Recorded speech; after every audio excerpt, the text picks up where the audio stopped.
What is up guys, MKBHD here.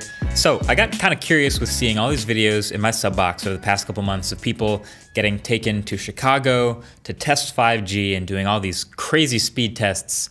But then I started to notice they all sort of have a couple things in common, but really it was just getting me curious about the whole thing. So I bought a 5G phone and then I drove to the nearest 5G city and I tried it for myself. So this is my new $1,600 Samsung Galaxy S10 5G on Verizon. And so the crew and I drove from the studio to the nearest 5G city, which is Providence, Rhode Island. So for those unfamiliar, a brief explainer. What is 5G? Well, we all have 4G now. 5G is the 5th generation of wireless network technology. And so all the big carriers are working on building out their 5G networks right now. Verizon, AT&T, Sprint, we're all working on 5G. The main theme of 5G is, again, speed. Every new generation of the wireless networks are significantly faster and more capable than the previous. Some of you may remember the old and very slow 2G and 3G and how much better 4G is than those. 5G represents another step forward. So to take advantage of 5G, you need a 5G device with 5G radios and a 5G network. So for me, that's the Galaxy S10 5G. And it's Verizon who's building up their 5G network in certain cities, one location at a time. So you can't just get a software update to a 4G phone to just enable 5G. That's right. I'm talking to you, AT&T. Changing people's status bars to say 5GE when it's really just 4G. It's stupid. It's basically a lie. You're kind of trying to trick people into thinking they got 5G. 5GE is not 5G. It's still 4G. It's really a shame. Anyway, 5G is built on what's called millimeter waves. It's a new section of very high frequency spectrum, upwards of 20 gigahertz, all the way to near 96 gigahertz. But the catch is, the higher the frequency of any wave, the lesser the range. Like, that's just the truth on paper. So for the same reason 5 gigahertz Wi-Fi doesn't travel as far as 2.4 gigahertz Wi-Fi, the same reason microwaves don't cook things on the other side of the glass wall, that's the same reason 5G doesn't travel as well through the real world. So millimeter wave's biggest problem is that even if you're standing pretty close to the node, like a couple hundred feet away, it only really travels well within direct line of sight. So things like trees and walls and buildings block and disrupt the high frequency signal, even if you're still close to it. I've heard even that rain in the air could potentially be a problem. So this is why I wanted to test this for myself. So we drove to Providence, Rhode Island, which is on the growing list of Verizon's 5G cities. It's not the whole city that's one big 5G hotbed. It's only certain areas sort of tucked away. Happens to be near Brown University where we found one of them. And we found it by finding one of these. This is a 5G node, or 3 nodes to be specific, at the top of a light pole. You could tell because it said Verizon right on the pole, and because if you stand right next to it with a 5G phone in your hand and run a speed test, the results are just absolutely ridiculous. The 4G in the notification bar switches to indicate 5G, and you open up your app of choice and run a speed test, and I'm seeing easy 700, 800, 900, often well above 1,000 megabits per second download. Highest result I actually saw in my personal testing was 1.9 gigabits per second, briefly from fast.com. That's just hilariously fast. Like, you could almost use your whole data cap in a minute.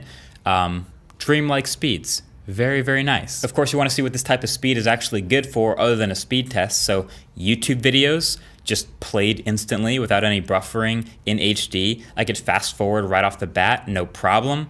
Web browsing, of course, would be super fast. Hopping into the Play Store to download a gigantic game like PUBG Mobile, progress moved pretty fast. Not like a blink of an eye and it's done, but still miles better than it would be on LTE. The Fortnite downloader progressed faster than the Fortnite installer would have, meaning it's crazy impressive. And downloading an entire Stranger Things episode from Netflix in HD on this phone took about 4 seconds.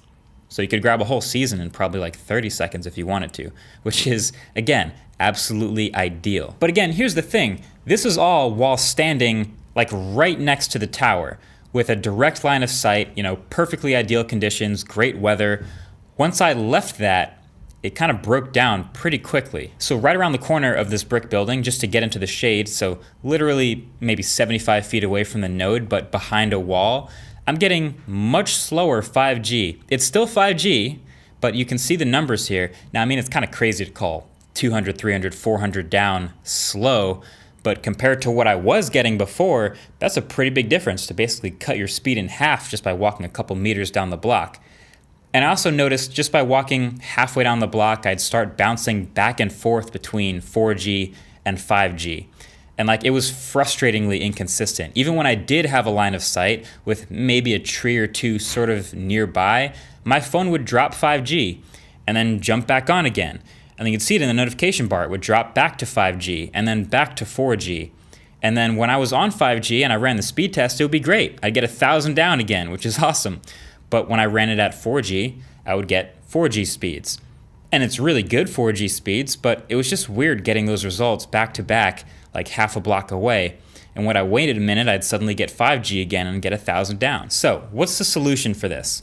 Well, as we understand it, basically just putting a lot of nodes all over the place. So essentially to maximize coverage and improve technology so that when you move behind one obstacle or sort of drive through a city, you actively switch between nodes that you're connected to.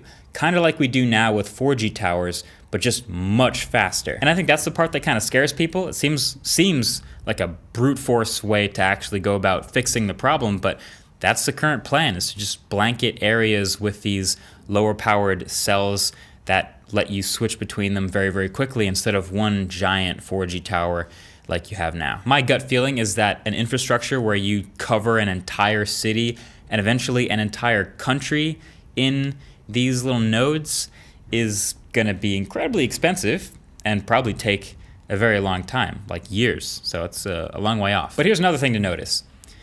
Even with me standing right next to a 5G node and holding a brand new 2019 5G phone, there were still some drawbacks to notice. The main three are heat, battery, and upload. So for one, the upload appears to still be happening at 4G speed, even when I'm connected to 5G. I never broke 100 megabits per second up in all my testing, which is still a great speed, but my dream of uploading an 8K YouTube video in like 5 seconds or going live streaming high resolution VR or something like that are not possible at all yet. Now, you've probably also noticed the ping is still at 4G levels too. The goal is to get this down to a millisecond or less, but that isn't happening yet in these tests either. And then heat and battery are something that this phone seemed to specifically suffer from when I was testing. I started my day when we got to Providence with 75% battery, did all my testing, and that maybe took about 4 or 5 hours. And when we finished, I was at 21% battery, and the phone was warm to the touch the whole time. This is why you see 5G versions of phones coming out almost always have a larger battery than their normal 4G brothers, including the Galaxy S10 5G. And the phone getting warm during the testing too, when I wasn't even gaming or doing anything graphically intensive, just watching some YouTube videos and download tests, was a little concerning. So the bottom line, 5G is like folding phones right now in 2019.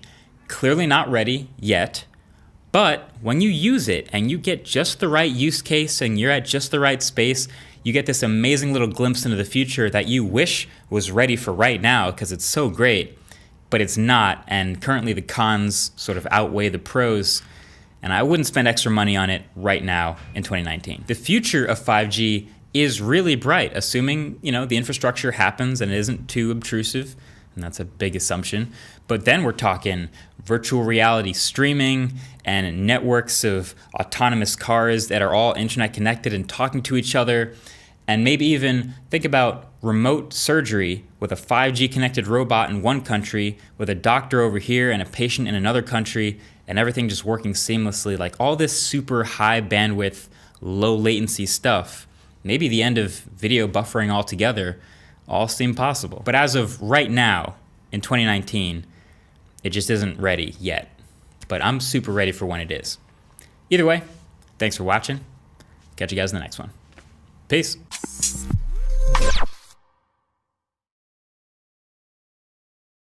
Big thanks to NordVPN for sponsoring this video.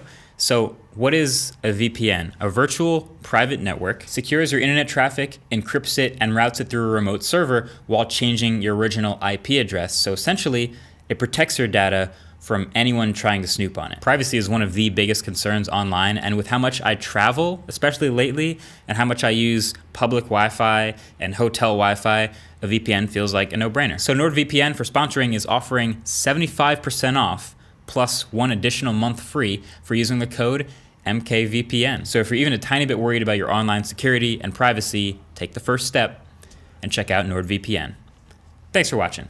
Catch you later.